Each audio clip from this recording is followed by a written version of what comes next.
본 방송에서 제공하는 투자 정보는 투자 판단에 대한 조언입니다. 방송에서 제공하는 주식의 가치, 가격 상승 및 하락에 대해서는 방송사에서 보장하지 않습니다. 시청자 여러분 안녕하세요. 오늘을 돌아보고 내일을 준비하는 오늘장 내일장 2부 진행의 백선혜입니다.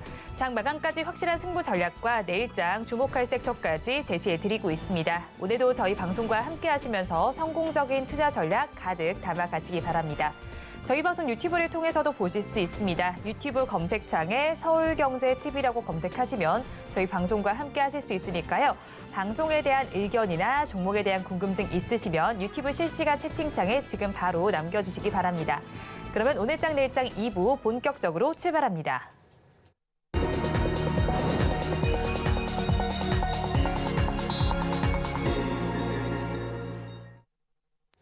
급락하는 종목에 대한 생존 전략을 모색해 보겠습니다. 종목 SOS 시간, 오늘은 다올투자증권 이성웅 차장과 연결되어 있습니다. 차장님 안녕하세요. 네, 안녕하십니까? 차장님, 저희 먼저 급락하는 종목들을 구조해 보기 전에 오늘 시장 상황부터 점검하겠습니다. 오늘 시장은 어떻게 보시나요? 네, 오늘 시장 여러 가지 미국 증시가 오랜만에 좀 쉬어가는 과정을 통해서 우리나라 증시도 큰 힘을 좀 받지는 못하는 상황이고요. 그리고 이제 대주주 양도세에 대한 부분에 있어서 이 완화 규정, 그러니까 개정안이 이제 입법 예고했죠. 그거에 의한 시장의 좀 상승세를 좀 기대해 봤지만, 역시 장중에 이제 외국인들이 어떤 순 매도에 대한 부분 전환하면서 이 대주주 양도세에 대한 부분 같은 경우에는 개별적인 종목들 시장에만 좀 영향을 좀 미치고 지수 전체를 몰릴 수 있을 만한 이 이슈는 아니라는 게 좀 증명이 되지 않았나라고 좀 생각이 되고 있고요. 우선 하지만 미국의 마이크론이죠. 마이크론이 장 마감 이후에 예상치를 상회한 실적을 좀 발표를 하면서 제가 본다고 했을 때도 물론 이제 우리나라 증시도 FOMC 회의 이후에 상승세를 글로벌적으로 본다고 하더라도 홍콩 다음에 가장 상승세를 보여주었죠. 그렇기 때문에 쉬어가는 과정은 나오는 상황이라고 할 수 있겠지만 우리 좀 우상향 방향 쪽으로의 가능성은 더 있다라고 좀 생각이 좀 되고 있고요. 우선 지금 현재는 연말이기 때문에 여러 가지 배당이나 여러 가지 부분에 있어서 변수가 좀 많은 시장이라고 좀 생각이 되고 있습니다. 다행히 이 주변 여건은 괜찮죠. 주변 여건은 지금은 통화 정책이나 그리고 오늘은 좀 그렇지만은 환율과 외국인 지금까지 FOMC 이후에는 우호적 환경이 좀 같기 때문에 우선 시장이 좀 조정을 받았을 때는 매수하는 전략 그리고 이 종목들에 대한 어떤 매도보다도 이 조정을 받았을 때 종목들을 좀 매수해서 주식 비중을 좀 키우는 전략이 필요하지 않나라고 좀 생각이 좀 되고 있고요.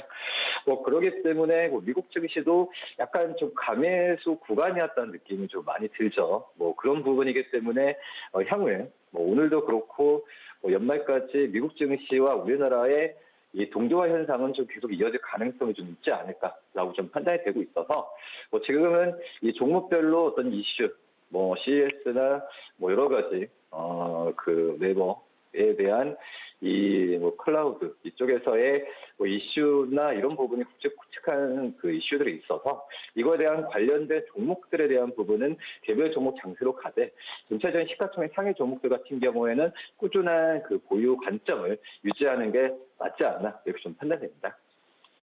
네, 오늘 양대시장 힘을 내지 못하고 있습니다. 이런 시장 상황 속에서 더욱더 급락하는 종목들이 있습니다. 2시 30분 기준 급락주들 화면을 통해서 체크해 보겠습니다.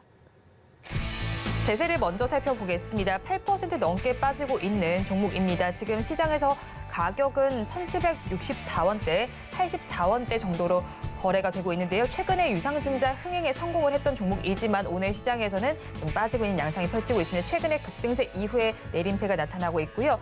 다음으로 감성코퍼레이션을 살펴보겠습니다. 의류사업과 액세서리를 전문으로 하는 업체입니다.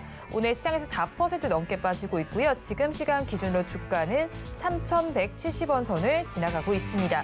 다음으로 이수페타시스를 살펴보겠습니다. PCB 생산을 전문으로 하는 기업입니다. 시장에서 2% 넘게 빠지고 있고요. 지금의 주가 39,000원 선을 가리키고 있습니다. 다음으로 대성 하이텍을 살펴보겠습니다. 정밀 부품을 생산하는 기업입니다. 오늘 시장에서 2% 넘게 빠지고 있고요. 6,420원 선에 거래 진행되고 있습니다. 마지막으로 LG생활건강 살펴보겠습니다. 화장품 대표주 중에 하나입니다. 2% 넘는 낙폭을 보여주면서 지금의 주가 34만 8,500원 선에 거래가 되고 있습니다. 급락하는 종목들 저와 함께 살펴보셨는데요. 이 종목들을 가지고 계신 분들이거나 또 다른 종목에 대한 궁금증이 있으시다면 유튜브 실시간 채팅창에 지금 바로 남겨주시기 바랍니다. 그러면 저희 첫 종목부터 구조를 해보도록 하겠습니다. 감성코퍼레이션을 구조해 보도록 하겠습니다. 상상인 증권에서는 감성코퍼레이션에 대해서 올해 4분기 역대 최대 실적을 거둘 것이라고 전망을 하고 있습니다.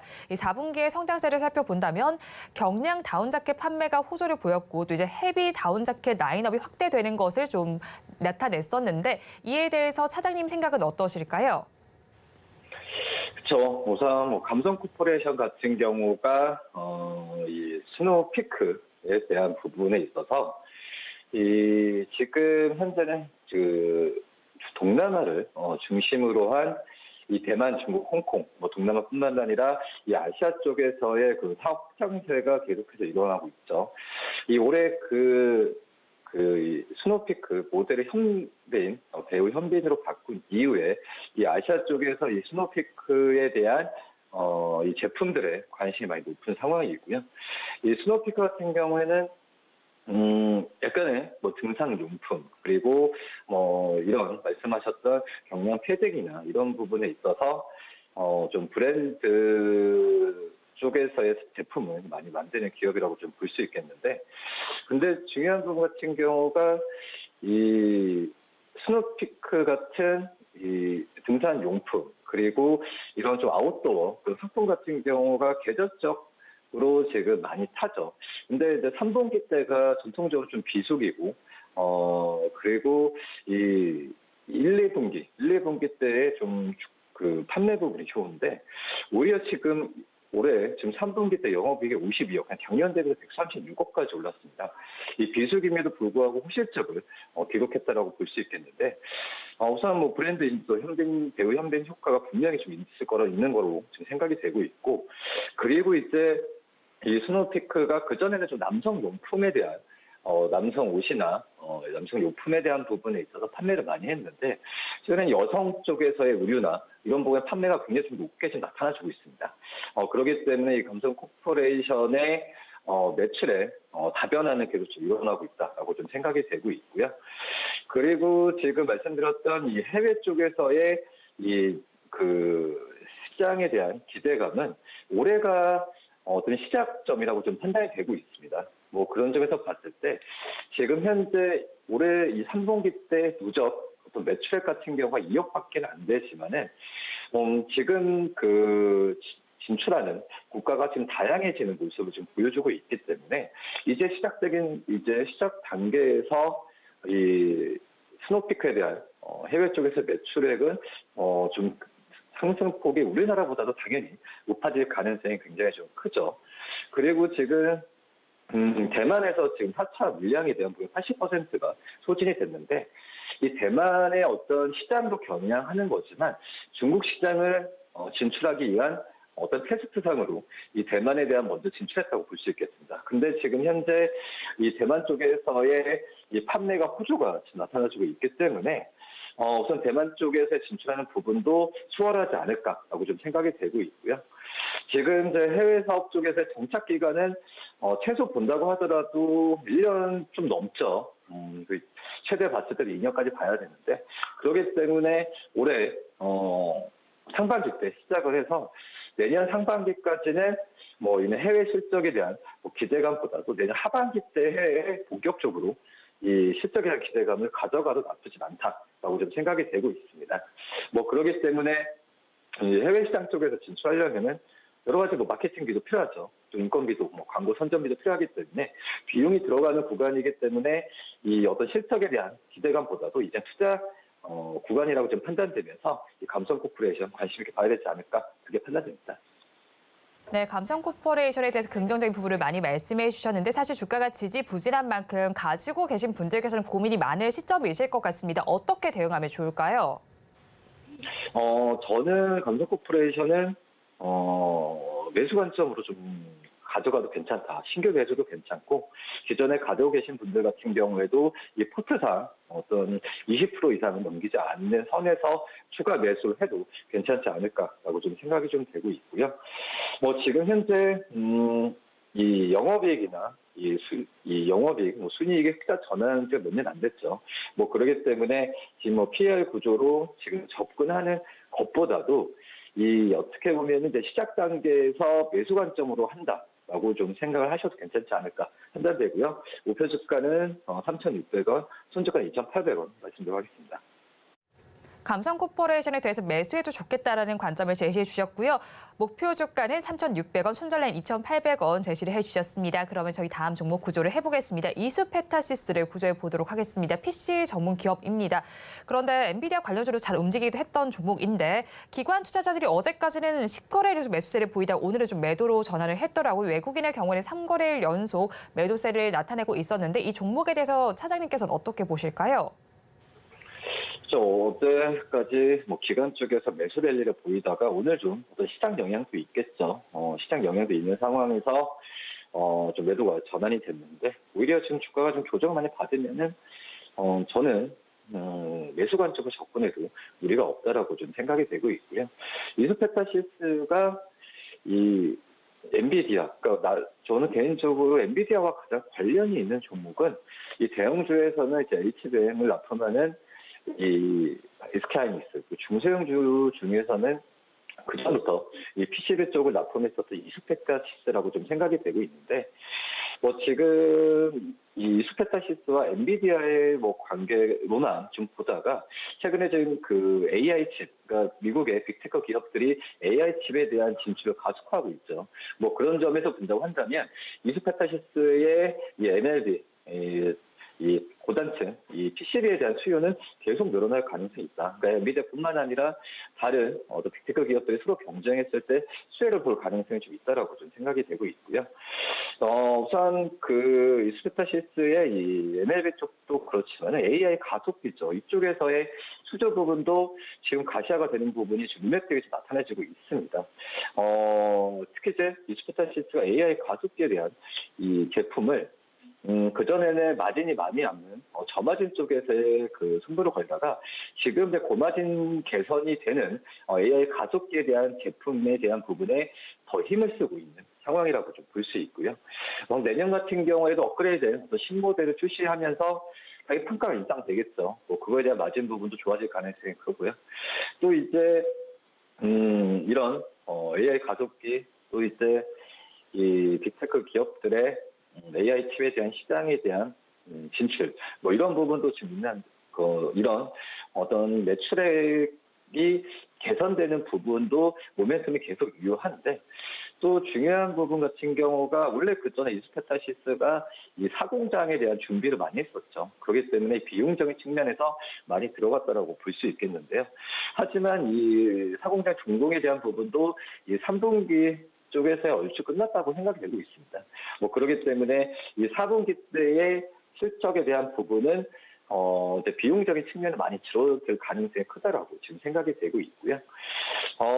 그리고 지금 현재 지금 보면은 지금 목표 주가를 증권사들이 많이 상향을 하고 있거든요. 근데 생각보다 주가가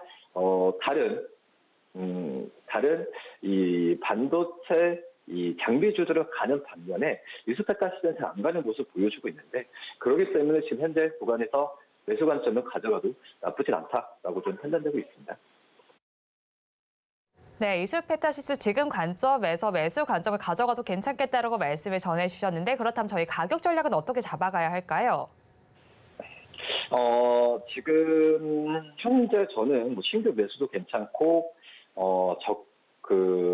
기존에 보유하고 계신 분들도 당연히 보유해야 되고, 그리고 이 매수 관점으로 해서 혹시 매수 단가를 낮추는 것도 좀 괜찮다라고 좀 생각이 되고 있고요. 물론 이제 수익을 보신 분들 같은 경우에 어떤 적극적으로 더 매수를 해도 괜찮겠지만, 기존에 가지고 계신 분들도 그렇고 자기 포트에 앞서서 말씀드렸던 감성 코퍼레이션처럼 20% 이상을 넘기지 않는 선에서 이 매수 관점을 가져가도 나쁘지 않다라고 좀 생각이 되고 있고요. 지금 증권사 목표 주가는 지금 39,000원 이상까지 제시하고 있는데 저는 1차적으로 목표가 35,000원을 말씀을 드리고요. 손절가는 27,000원 말씀드리도록 하겠습니다. 이소페타시스에 대해서 매수 전략 주셨고요. 목표 주가는 35,000원, 손절 라인 27,000원 잡아주셨습니다. 그러면 저희 마지막 종목을 구조해 보겠습니다. 대성하이텍을 구조해 보도록 하겠습니다. 신한투자증권에서는 대성하이텍이 올해 전방 수요가 부진하면서 바닥을 통과한 가운데 내년에는 매출 성장세가 증가할 것이다라고 전망을 했습니다. 또 전기차와 로봇 재료 핵심 장비 수주를 위한 입찰도 준비 중인 것으로 알고 있는데 오늘 장에서는 밀리고 있습니다. 어떤 이유 때문일까요? 우선 좀 쉬어가는 느낌도 굉장히 좀 많은 현재 상황이고요. 그리고 올해 전체적인 매출액과 영업이익은 좋지 않았죠.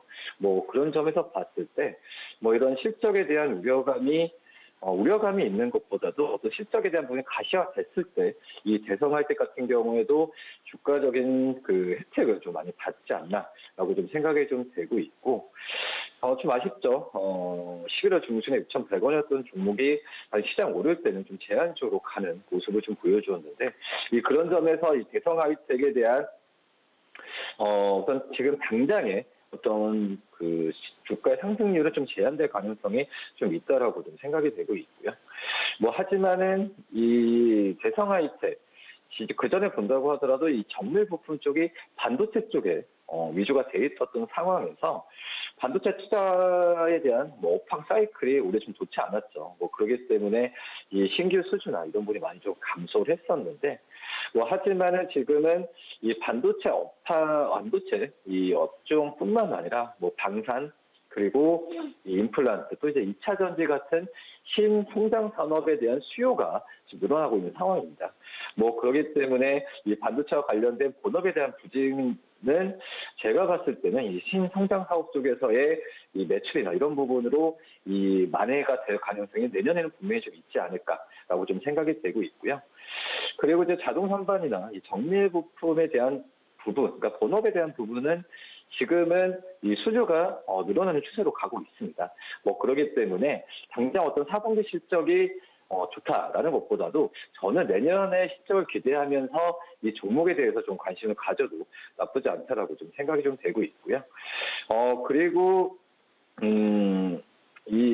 지금 이제 올해 같은 경우가 약간의 좀 고정비 부담이 있었죠.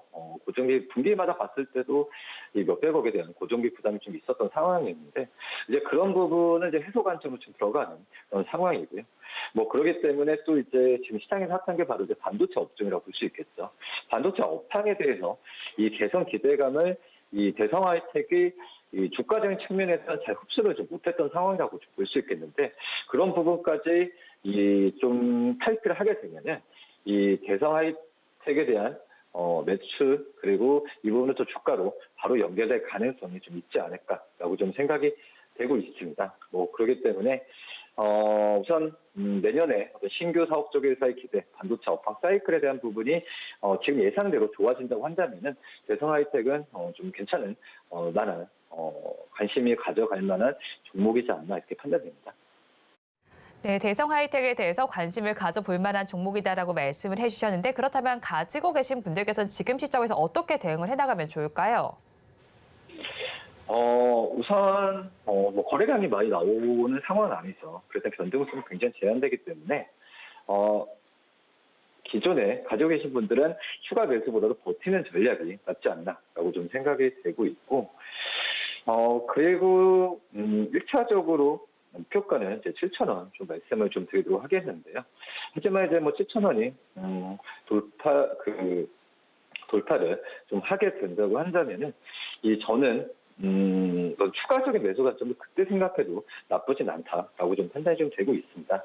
그렇기 때문에 지금 현재 이 추가 매수라는 것보다도 말씀드렸던 그 여러 가지 호재 부분이 그 주가에 좀 반영이 되는 걸 확인한 이후에 추가 매수 관점을 가져가는 게 낫지 않을까라고 좀 생각이 되고 있고요.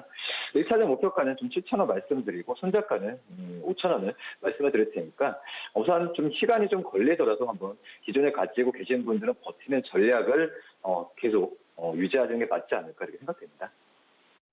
네, 대성 하이텍에 대해서 버티자 전략을 주셨고요. 목표 주가는 7,000원, 손절 라인 5,800원 제시를 해주셨습니다. 지금까지 다울투자증권 이성웅 차장과 함께했습니다. 오늘 연결도 고맙습니다.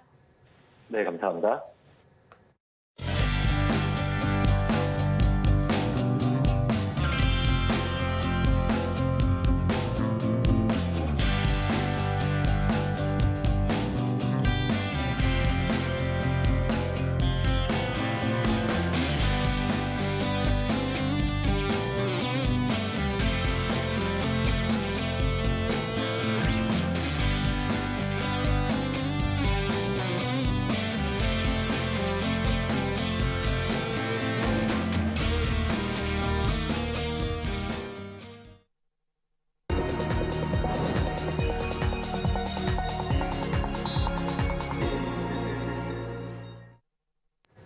앞서서 급락주에 대한 대응 전략을 살펴봤다면 이번에는 오늘의 매매일지에 성공적인 마침표를 찍어드릴 찬스 종가 베팅 시간입니다.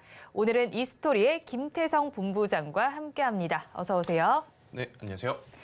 네, 먼저 본부장님과 이 시간에 짚어드렸던 종목 리뷰를 부탁드리도록 네. 하겠습니다. 지난주에 공략을 해주신 종목인데 대한전선입니다. 그런데 짚어주신 이후에 사실 낙폭이 좀 크게 나타났던 종목이에요. 그래도 이제 다시 또 이제 오늘 소식을 살펴보니까 해적 케이블인 포설선이 인수했다는 소식도 있는데 네. 앞으로 좀 다시 저희가 전략을 짜야 되지 않을까 하는 생각이 들어요. 본부장님께서 어떻게 보시나요? 사실 이제 유상증자 이슈가 네. 우리 개인 투자자분들이 장기 투자할 때 가장 어려워하는 부분이 아닌가라는 생각이 듭니다. 일단 대한전선 같은 경우에는 제가 먼저 죄송하다는 말씀 좀 드려야 될 것 같고, 사실 이제 전선주 중에 가장 영업이익률이 높았기 때문에 증자에 대한 이슈는 다소 이제 낮지 않을까라는 생각이 들어서 이제 말씀을 드렸던 종목인데.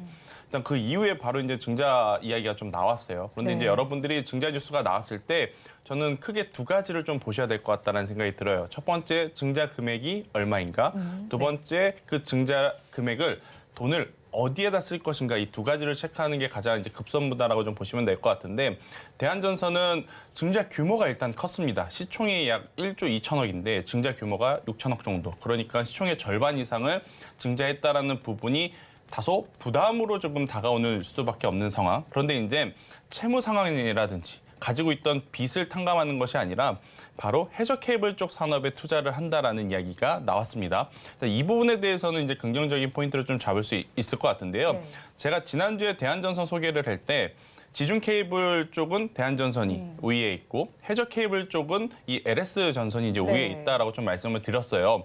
자, 큰 돈을 써서 기존의 강점을 가지고 있던 지중 쪽이 아니라 지금 해저 케이블 쪽에 대한 점유율을 가지고 오겠다라는 이제 욕심을 좀 나타냈다라고 좀 보시면 될 것 같거든요. 네. 일단 이런 이야기는 사실 기업 입장에서는 언제든지 할 수 있습니다. 그러면 주주 입장에서는 정말로 그 결대로 가는지를 봐야 되는데 네. 굉장히 빠르게 해저 케이블에 사용하는 포섬설을 500억이나 들여서 인수를 하는 모습을 좀 네. 보여줬기 때문에 저는 증자 이슈가 있어서 급락은 했습니다만 결국 이제 길게 봤었을 때는 해저 케이블 산업까지 대한전선이 실적에 반영이 되는 그 시점에는 네. 다른 전선주들보다 훨씬 더 압도할 수 있는 그러한 또 퍼포먼스를 보여줄 수 있지 않을까라는 생각이 들어서 저는 대한전선 같은 경우에는 만약 손절을 하셨다라고 하면 어쩔 수 네. 없지만 만약에 가지고 계시다라고 하면 조금은 이제는 타의적으로 네. 어찌 됐든 타의적으로 네. 장기적인 또 시선을 좀 가지고 천천히 보셔야 되지 않을까라는 의견 한번 드려보도록 하겠고요.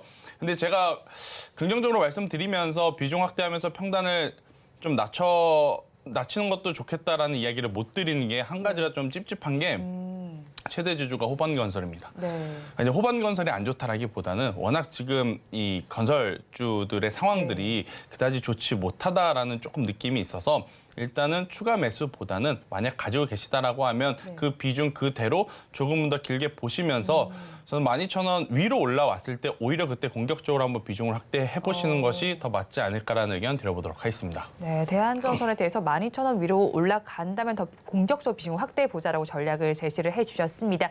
자, 그렇다고 오늘도 장 마감까지는 지금 17분 정도가 남아있는 상황입니다. 그러면 종가 베팅할 종목 오늘은 어떤 섹터에서 찾아볼까요? 일단 종가 베팅 할 종목이 마땅치가 않은데 네. 그래도 오늘 같은 시장이라는 표현이 좀 그렇지만 그래도 대주주 양도세라는 카드를 우리가 기대했으나 그 기대감이 미치지 못하는 시장 네. 속에서도 힘을 내주는 쪽이 어딘가라고 저는 봤을 때 자동차 부품 쪽을 계속 좀 컨택을 해야 되지 않을까라는 의견을 한번 드려보도록 하겠습니다.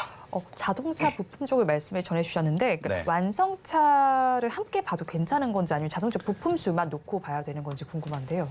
당연히 이제 완성차가 가면 부품주들이 가겠죠. 그런데 이제 변동성적인 측면, 그러니까 수익률 게임 기준으로 한번 네. 고려해 본다라고 하면 당연히 현대차라든지 기아보다는 화신이라든지 SL로 이제 대변되는 부품주들을 여러분들이 한번 공략하시는 게 맞을 것 같다는 생각이 들고 있고, 대신에 이제 제가 오늘 가지고 온 종목 같은 경우에는 그동안의 시장에서 조금은 소외됐었던 종목군 중에 하나를 가지고 나왔어요. 왜냐하면 반도체도 HBM, 온디바이스 AI, ASML, 그리고 이제 CXL, 그리고 PIM 이렇게 굉장히 빠르게 테마를 돌아가고 있는 가운데 최근의 트렌드가 뭐냐면 그동안의 주도 기업들이 올라갈 때 다소 쉬었던 종목군들. 대표적으로 뭐 수급의 빈집이다라고 이제 표현을 할 정도로 다소 이제 주가가 안 좋았던 종목군들이 반등이 좀 세게 나왔기 때문에 저는 오늘 자동차 쪽을 볼 때에도 여러분들이 흔히 알고 있는 종목들보다 그동안에 좀 소외받았지만 앞으로는 수급이 이제 몰리게 된다라고 하면 좀 더 탄력적으로 좋은 모습을 보일 수 있는 기업을 좀 가지고 왔다는 의견 드리도록 하겠습니다.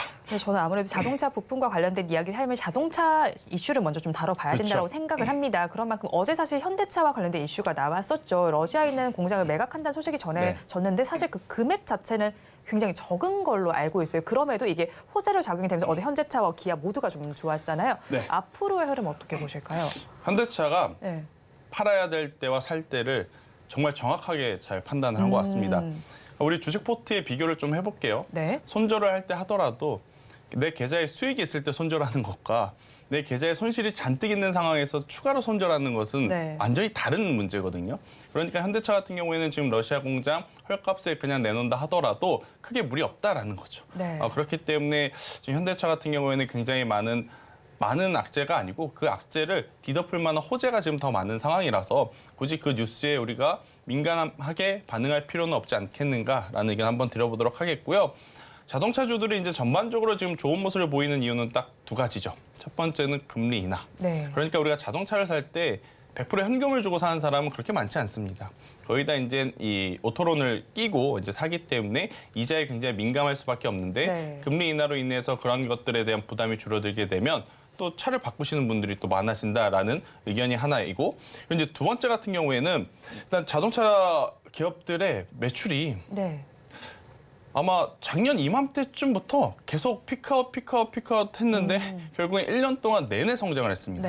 특히나 이제 국내에서보다도 현대차와 기아가 지금 가장 중요하게 보이는 포인트가 유럽에서의 매출량이 엄청나게 지금 늘고 있다는 부분이 저는 가장 중요하지 않을까라는 생각이 들어요. 그러니까 자동차 시장의 규모 파이가 전체적으로 커지고 있는 상황은 아니었거든요. 약간의 침체 혹은 다소 둔화되는 그러한 상황 속에서 그 안에서 현대차와 기아의 점유율이 늘어났다라는 부분은 우리나라 부품주들에게도 한 번 더 큰 기회가 될 수 있지 않겠는가라는 의견 드려보도록 하겠습니다. 우리나라 부품주들까지도 조금 기회가 되겠다라고 전해주셨고 또 오늘 수출입 지표도 발표가 됐는데 그 안에서 이제 자동차와 관련된 그런 이슈도 좀 있잖아요. 그러면 승용차의 수출이 27.7% 정도 늘어난 수치로 집계가 됐고요. 그리고 올해 자동차 수출액이 또 역대급 수준을 바라보고 있더라고요. 이런 부분들도 전반적으로 좀 호재 이슈로 작용이 될 것 같은데 앞으로 이 기조가 좀 그대로 유지될 것이다라고 보실까요? 당분간은 이 기조 그대로, 그리고 여기에 금리 인하가 되었기 때문에 기대감까지 더 붙었다라는 생각이 들어서 조금은 더 보셔야 되지 않을까라는 생각이 들어요. 그런데 현대차, 기아를 공략할 것이냐, 아니면 그 외의 종목을 공략할 것이냐, 이건 사실 정답이 없기 때문에 시청자분들의 성향에, 그러니까 본인 성향에 따라서 선택을 좀 하시는 게 맞지 않을까라는 의견까지 드리도록 하겠습니다. 그리고 사실 이제 보조금도 이제 폐지하거나 축소되는 추세가 나타나고 있잖아요. 그러면 반값 전기차도 이제 나오면서 앞으로 다시 또 활력을 찾을 수 있지 않을까 하는 생각도 드는데 이 부분에 대해서 본부장님 의견 어떠실까요? 참 전기차에 대한 질문은 부담스럽긴 한데 솔직하게 말씀드리면 시간이 좀 더 필요하다. 그러니까 최근에 지금 날씨가 엄청 춥잖아요. 너무 추워요. 그죠? 추워지면서 오늘 진짜 추웠어요. 전기차의 환경에는 결국 안 좋은 이야기가 더 많이 나올 수밖에 없고, 지금 제가 지난주 주말에 이제 고속도로, 그러니까 갈 일이 있어서 좀 멀리 갈 일이 있어서 그냥 차를 타면서 느낀 점인데, 휴게소마다 이 1톤 트럭 전기차가 거의 꽉 차 있더라고요. 그러니까 이제 영업용 차량이 그렇게 이제 많다라는 부분은 사실 개인이 타고 다니는 차들이 장거리 갈 때 아직까지도 충전에 대한 부담이 있을 수밖에 저는 없지 않겠는가라는 네. 생각이 들어서 전기차 같은 경우에는 뭐 국내도 그렇지만 글로벌적으로도 시간이 필요하다. 성장하는 방향성에는 저는 의견 없습니다. 무조건 성장한다라고 보는데 그 안에서의 속도 차이는 우리가 조금은 참아내야 되지 않겠는가라는 의견 한번 드려보도록 하겠고, 글로벌 기업들이 사실 작년 초만 하더라도 굉장히 빠르게 공장 증설에 대한 이야기들이 많이 나왔는데 네. 요새 보면 약간 연기한다 혹은 철회한다 그런 이야기들이 있어서 전기차 쪽으로의 이제 성장은 다소 답답할 수 있다. 하지만 내연기관 그리고 하이브리드 카에 대한 수요가 그만큼 또 대체 수혜로 네. 저는 보고 있어서 이쪽으로 한번 우리가 집중을 해보는 것도 또 하나의 포인트가 될 수 있다는 의견 드려보도록 하겠습니다. 네, 제가 이제 전기차 이야기가 나온 김에 하나 좀 더 네. 추가 질문을 더 드리고 싶은데 2차 전지 관련주들도 저희가 이제 관심이 다들 많으시잖아요. 그런 만큼 뭐 충전소나 이제 폐배터리 관련주들이 좀 비슷한 추세를 보일지도 좀 궁금한데 네. 이 부분에 대해서 본부장님 의견 어떠실까요? 일단 폐배터리도 결국에는 같이 성장해야 되는 네. 산업, 뭐 성일하이텍이라든지 세비캠이라든지 혹은 글로벌 기업들 혹은 배터리를 만드는 기업들이 이제는 진출할 가능성이 굉장히 높아요. 그래서 이제 관심 있게 보셔야 되는데 아직까지는 막 그렇게 수급이 막 붙어 있는 상황은 아닌 것 같고, 그리고 이제 이 2차 전지 관련해서는 저는 가장 중요한 포인트가 내년 1분기다라는 생각이 들어요. 네. 그러니까 과거에 반도체가 언제 가장 좋았냐면 1분기에 오히려 4분기 실적이 안 좋다고 발표할 때 개파락 출발은 하지만 네. 상승으로 마감이 되는 거거든요. 네. 왜냐하면 기저효과라는 것을 기대하기 때문에 저는 2차 전지도 앞으로는 그러한 효과들이 좀 많이 나오지 않을까 생각이 들어요. 오히려 4분기 실적이 안 좋다라고 그냥 시원하게 발표하고 네. 대신에 2023년도보다는 나은 2024년도가 될 것이다라는 투심이 몰려들게 되면 그때는 올라갈 가능성이 높지 않겠는가라는 생각이 드는데, 저는 우선은 양극재 쪽, 소재, 셀 쪽이 먼저 움직여야 그 다음에 아무래도 뭐 전해액이라든지 최근에 네. 이제 뒤늦게 움직였던 분리막이라든지 그리고 앞서 앵커님께서 이야기하셨던 이 리사이클 이쪽까지도 같이 움직이지 않겠는가라는 의견을 한번 드려보도록 하겠습니다. 순서가 좀 정해져 있겠다라고 네. 말씀을 해주신 거네요. 그렇다면 오늘 이제 가지고 오신 종목이 자동차 부품 섹터 내에 있다고 말씀을 네. 전해주셨는데 어떤 종목을 가지고 오신 걸까요? 약간 아까 좀 소외된 종목이라고 해서 네. 아마 좀 저희가 들었을 때 이렇게 할 종목일 것 같기도 하거든요. 그렇죠. 일단 제가 가지고 온 종목은 네. 코리아 FT라는 기업을 좀 가지고 나왔는데요. 사실 이제 이 기업이 만드는 제품이 자동차용 이제 캐니스터라고 하는 부품을 만들어요. 네. 이게 뭐냐면 하이브리드용에만 들어가는 부품이다라고 좀 보시면 될 것 같아요. 이제 활성 숯을 이용해서 흡착을 시켜가지고 네. 유해가스가 외부로 이제 새어나가지 않게 이제 만들어주는 게 이제 캐니스터라고 이제 보시면 될 것 같은데, 내연기관에도 일부 들어가지만 고부가 가치 제품은 다수가 하이브리드 차에 들어간다라고 좀 보시면 될 것 같고, 그동안에 이제 시장에서는 내연기관의 차는 조금씩 저물어 가고 전기차의 시대가 온다라는 이야기가 나오면서 전기차 부품 관련주만 좀 강하게 올라갔었죠. 네. 뭐 내연기관까지 하면서 전기차 부품을 하는 좀 뭐 대표적으로 화신, SL, 서현이와 아진산업, 여기 이제 또 미국의 공장을 갖고 있다라고 하면 시장에서도 환호를 했었던 상황인데, 네. 저는 최근에 보면 앞서서도 말씀드렸다시피 전방 산업에서의 이 전기차의 수요, 네. 이쪽 부분이 아직까지는 불확실성이 조금 있죠. 그러니까 안 팔린다라기보다는 덜 팔린다라는 표현이 저는 좀 맞을 것 같아요. 그러다 보니까 시장에 많은 투자자분들이 그 틈새 시장으로 하이브리드 카를 조금은 더 선호하게 되는 그러한 또 소비 패턴들이 나오고 있어서 이 하이브리드용 부품을 만드는 기업은 우리나라에 코리아 FT밖에 없거든요. 네. 그리고 글로벌로 영역을 확장해서 보더라도 5개 기업밖에 없다고 합니다. 이제 그 중에서 지금 점유율이 3위가 코리아 FT이기 때문에 우리나라 완성차 기업뿐만 아니라 GM이라든지 포드 이쪽으로도 납품을 하는 기업으로서 네. 저는 여러분들이 한번 관심 있게 보시는 것도 굉장히 좋지 않을까라는 의견 한번 드려보도록 하겠고요. 제가 이제 방금도 해외 글로벌 고객 많다 그랬잖아요. 네. 당연히 이미 인도라든지 폴란드라든지 미국에 해외 법인과 공장을 가지고 있어요.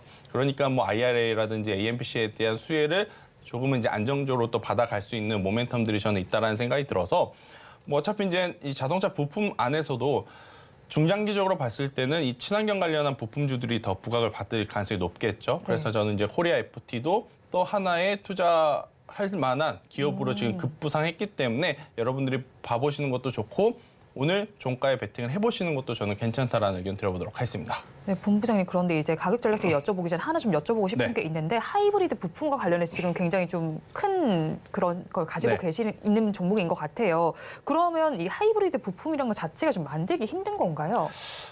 아무래도 네. 이 특허 관련 문제가 좀 있다 보니까 그리고 이제 내연기관에서 이제 전기차로 넘어가면서 약간 이 엔진이 조금은 심플해졌다고 해야 될까요? 네. 그래서 시장에 먼저 선점한 기업이 좀 우위에 있어요. 그래서 코리아 FT가 아니더라도 만들 수는 있겠지만 네. 아무래도 이제 완성차에 적용을 하기에는 이제 여러 가지 이제 이슈들이 있어서 코리아 FT가 시장의 점유율을 국내에서는 가장 독보적으로 많이 가지고 있다. 이렇게 좀 보시면 될 것 같고 사실 이제 하이브리드 부품주는 이 캐니스터 빼고는 거의 다 공용으로 쓴다라고 해요. 제가 이제 체크를 해봤더니 네. 다른 제품들은 내연기관과 거의 공용으로 쓰는데 이 캐니스터 요 부분만 이제 따로 이제 쓴다라고 하니까 저는 충분히 시장에서의 약간의 이 기업만이 가지고 있는 또 무기가 될 수 있지 않겠는가라는 의견 드려보도록 하겠습니다. 네, 그렇다면 짚어준 코리아 FT 가격 전략 저희가 어떻게 잡아갈까요? 일단 어제 대량 거래량이 오랜만에 좀 들어왔고 네. 오늘 시장이 더 좋았다라고 하면 저는 충분히 더 갈 수 있었다라고 보여지지만 일단 오늘 쉬어가고 있기 때문에 오히려 우리에게는 기회를 주고 있는 것이 아닌가라는 생각이 들어서요. 지금 현재 3,630원을 기록하고 있는데 지금 구간에서 저는 종가 베팅을 하시거나 내일 시초가에 종가 베팅을 하시는 게 괜찮지 않을까라는 생각이 들고 있고요. 손절가는 조금 제가 러프하게 드렸어요. 왜냐하면 네. 이 기업이 시가총액이 그렇게 크지 않습니다. 그러니까 시가총액이 크지 않다라는 것은 그만큼 위아래 변동성이 조금은 클 수 있다라는 부분. 우리가 언제나 수익 낼 것만 생각하는데 네. 반대인 경우도 저는 꼭 생각을 해야 된다라는 생각이 들어서 일단은 손절가는 3,000원을 제시드려 보도록 하겠고요. 올라가게 된다면 기아가 지금 신고가 영역으로 갔죠. 그러면 저는 현대차도 조금 있으면 또 따라갈 가능성이 높다라는 네. 생각이 들고 그러면 대다수의 부품주들 특히나 그동안에 오르지 못했던 부품주들은 저는 52주 신고가 그 이상을 한번 노려봐도 괜찮지 않을까라는 생각이 들어서 작년 3월 달에 기록했던 이 4,400원을 넘어서 4,500원 그 이상도 한번 노려볼 수 있지 않겠는가라는 의견 드려보도록 하겠습니다. 네, 오늘 종가 베팅할 종목으로 코리아 FT를 짚어주셨습니다. 그럼 저희는 마감 동시호가 국가 누리시장 어떤 분위기 보이고 있는지 살펴보도록 하겠습니다. 우리 양대시장 오늘 힘을 크게 내지 못하는 모양새였습니다. 지금 바깥에 날씨 굉장히 추운데 우리 시장 역시도 파랗게 질려있는 모습입니다. 코스피 시장 0.78%가 밀리면서 2,593선에 마감할 것으로 예상이 되고 있습니다. 어제 2,600선까지 회복했었는데 오늘은 2,600선 아래에서 마감이 예상되고 있네요. 다음으로 코스닥 시장으로 넘어가겠습니다. 코스닥 시장에서는 약보합세가 관찰이 됩니다. 858선에 종가를 형성할 예정입니다. 다음으로 수급 상황을 체크해 보도록 하겠습니다. 코스피 시장을 먼저 살펴보도록 하겠습니다. 코스피 시장에서는 외국인과 기관이 동반 매도세를 보여주고 있습니다. 어제는 동반 매수세를 보여줬는데 오늘은 매도세로 전환이 되어 있는 상태고요. 외국인 투자자들 26억 원 덜어내고 있고요. 기관 투자자들 231억 원의 매도세가 나타납니다. 반면에 개인 투자자들 243억 원을 사고 있습니다. 다음으로 코스닥 시장으로 넘어가서 살펴보겠습니다. 코스닥 시장의 수급 양상을 살펴보니까요. 기관 투자자들만이 팔고 있고 외국인과 개인이 쌍끌이 매수를 해주고 있습니다. 기관 투자자들 1,000억 원 넘게 덜어내고 있고요. 외국인은 700억 원 넘게 그리고 개인은 800억 원 넘게 사고 있습니다. 오늘 시장 상황 본부장님께서 어떻게 보셨을까요?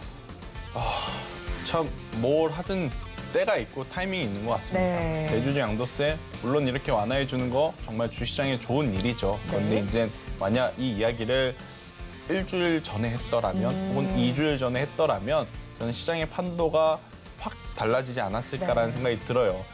아무래도 이제 이 미국 증시가 계속해서 연일 좋았을 때 저는 나왔다라고 하면 뭐 삼성전자, SK하이닉스가 지금보다 더 좋은 모습 혹은 에코프로 그룹주들이 지금보다 더 강한 상승 탄력을 좀 보여줄 수 있지 않았을까라는 좀 아쉬움이 남는 그런 하루가 아니었나라는 생각이 드는데요. 일단 어찌 되었든 좀 우려했던 부분은 어제 이제 외국인의 선물 매수가 굉장히 강했습니다. 그런데 이제 오늘 같은 경우에 일정 부분 매도 물량이 좀 나오긴 했으나 어제 이제 들어왔던 물량이 아직까지는 시장이 좀 잔존해 있다라고 저는 보여주고 있어서 미국 시장도 상승 중에 나올 수 있는 이 건강한 조정이다라고 생각을 해본다라고 하면 우리나라 시장도 남아있는 5거래일 동안은 조금은 더 좋은 모습을 좀 보이지 않을까. 대신에 네. 시가총액 상위 종목 위주로 수급이 조금 몰릴 가능성이 저는 높다라는 생각이 들어요. 오늘도 어떻게 보면 삼성전자가 정말 잘 버텨줬고 네. SK하이닉스도 잘 회복을 해줬기 때문에 이 정도로 마무리됐다라고 좀 생각이 들고 그러한 기조는 남은 거래 일수에 계속해서 이어지지 않을까라는 생각 그리고 이제 단발적으로 테마주들의 장중에 이제 굉장히 빠르게 움직일 수밖에 없을 것 같은데 며칠 안 남았기 때문에 네. 남은 거래일은 테마주가 보인다 하더라도 조금은 릴렉스 하시면서 보시는 게 맞지 않겠는가라는 의견 드려보도록 하겠습니다. 네, 아무래도 계속해서 지수 자체도 좀 지지부진하게 나타나고 있고 사실 최근에 좀 좋았는데 오늘 좀 지지부진한 만큼 테마주 장세가 펼쳐지긴 하겠지만 거래일 자체가 얼마 남지 않은 만큼 좀 이제 저희가 관망하면서 지나가면 되는 걸까요? 저는 그게 가장 좋은 방법이다라는 생각이 들고요. 혹은 이제 만약 여기서 이제 좀 역발상적인 시각으로 시장을 바라본다라고 하면 주도 업종, 2차 전지라든지 반도체 이 대표적인 종목군들은 조정 시에 네. 불편하시더라도 한번 조금씩 담아 보시는 것도 우리가 보통 1월 효과 많이 기대하지 않습니까? 네. 네, 그거를 생각해 본다라고 하면 불편하시더라도 한번 사볼 수 있는 그러한 타이밍이 아닌가. 저는 이쪽 저쪽 지금 옮겨 다니면 여기서 까이고 저기서 까일 가능성 높다라고 생각을 합니다. 네, 지금 시점에서 역발상 전략을 짜봐도 좋겠다라고 말씀을 전해주셨습니다. 오늘 우리 시장 힘을 내지 못하면서 양대 시장 모두에서 하락하는 종목 수가 더 많이 관찰이 되고 있습니다. 양대 시장에서 상승할 모멘텀을 좀 찾기가 어려운 시장인데 남은 거래일 동안 어떻게 대응 전략 짜야 할지 저희 방송과 끝까지 함께해 주시기 바랍니다. 마감 동시효과 구간 함께 하셨습니다.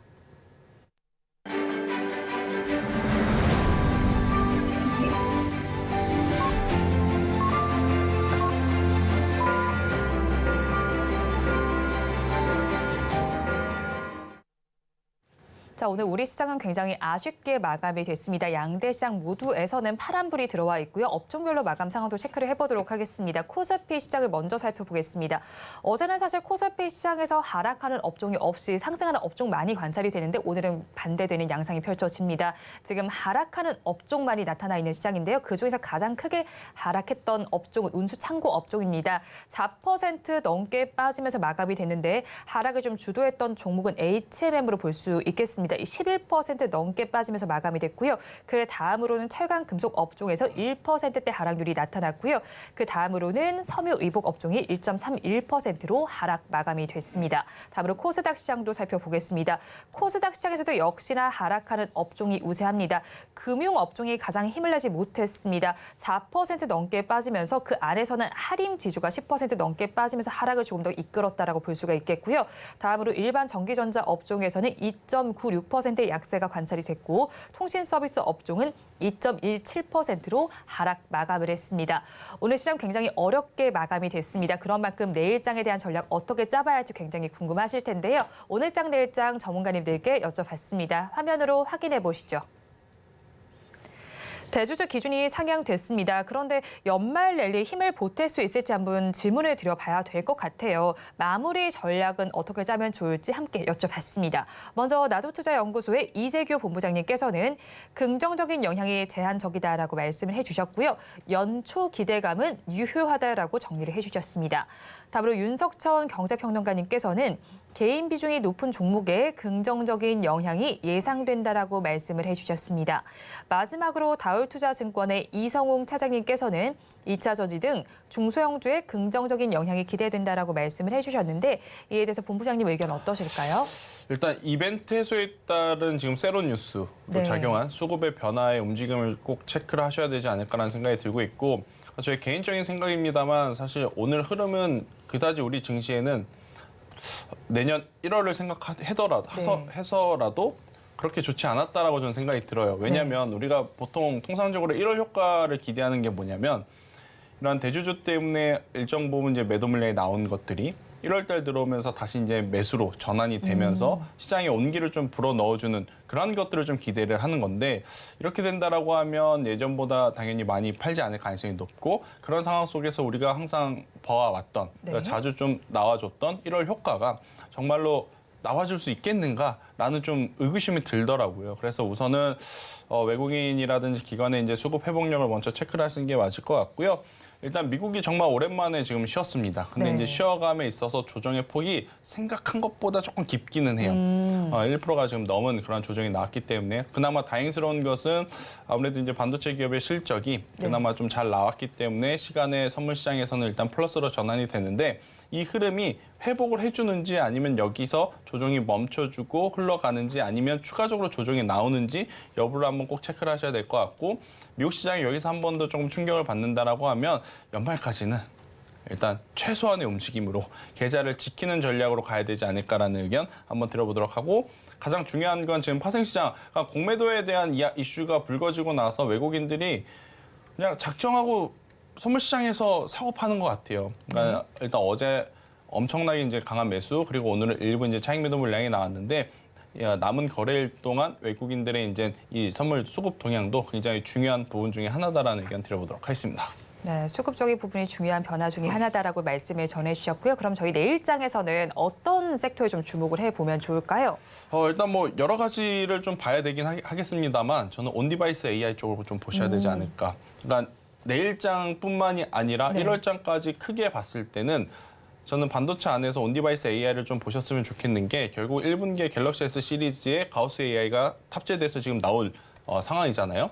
그렇게 된다라고 하면 LG전자는 또 노트북에 AI를 또 탑재를 한다라는 이야기가 있고 네. 또 구글도 픽셀 8에 자체 이제 AI를 또 탑재한다라는 이야기가 있고 그렇기에 저는 이벤트적으로 보나 아무래도 이제 성과적으로 보나 반도체 안에서의 흐름을 놓고 본다라고 하면 HBM은 숫자가 찍히는 걸로 봐야 돼서 네. 아무래도 이제 숫자가 안 찍히게 되면 또 변동성이 나올 수 있거든요. 대신에 이제 이 온디바이스 AI 같은 경우에는 우리 실생활에 빠르게 이제 스며든다라는 네. 부분들이 이제 강점으로 부각하게 된다라고 하면 굉장히 또 좋은 모습들을 좀 보여줄 수 있지 않겠는가라는 의견 드려보도록 하겠습니다. 네, 온디바이스 AI에 대해서 관심 한번 가져보자라고 정리를 해주셨고요. 또 이제 오늘 마감 기준을 살펴보니까 섹터 사이에서는 광고 섹터에서 가장 큰 상승률이 좀 관찰이 됐습니다. 네. 지금 6% 상승으로 마감이 됐는데 혹시 뭐 특별한 이슈가 나온 게 있었을까요?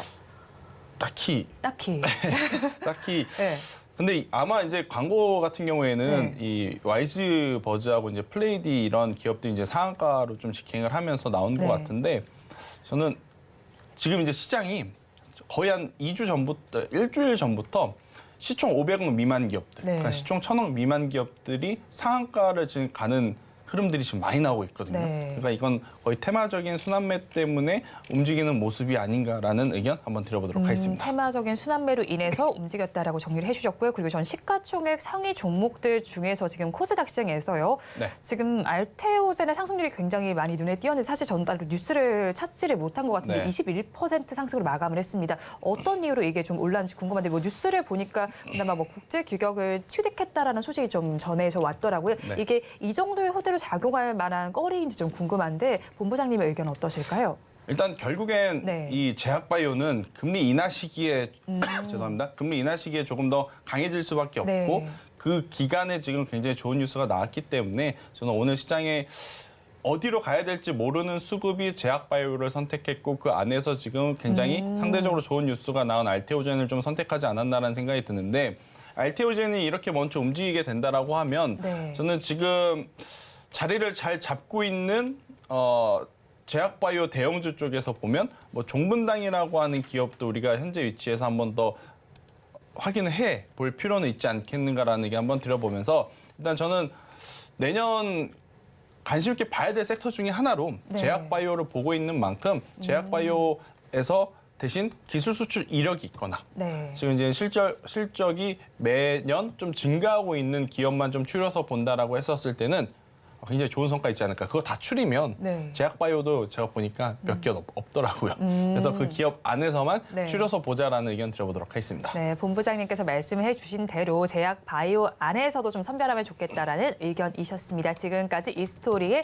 김태성 본부장과 함께했습니다. 오늘 말씀 고맙습니다. 오늘장 내일장 2부에서 전해드린 내용 정리해서 보여드리겠습니다. 화면으로 확인해 보시죠.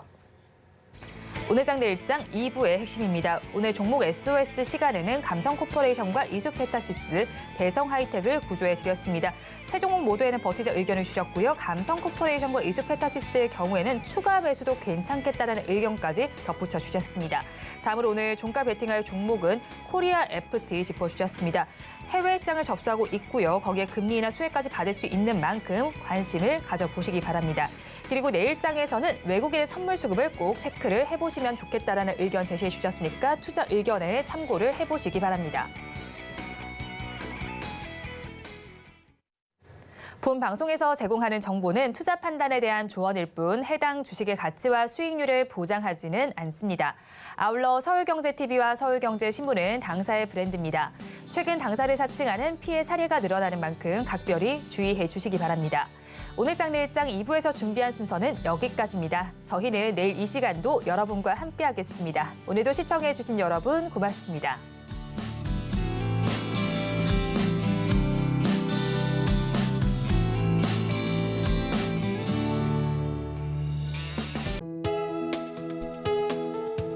본 방송에서 제공하는 투자 정보는 투자 판단에 대한 조언입니다. 방송에서 제공하는 주식의 가치, 가격 상승 및 하락에 대해서는 방송사에서 보장하지 않습니다.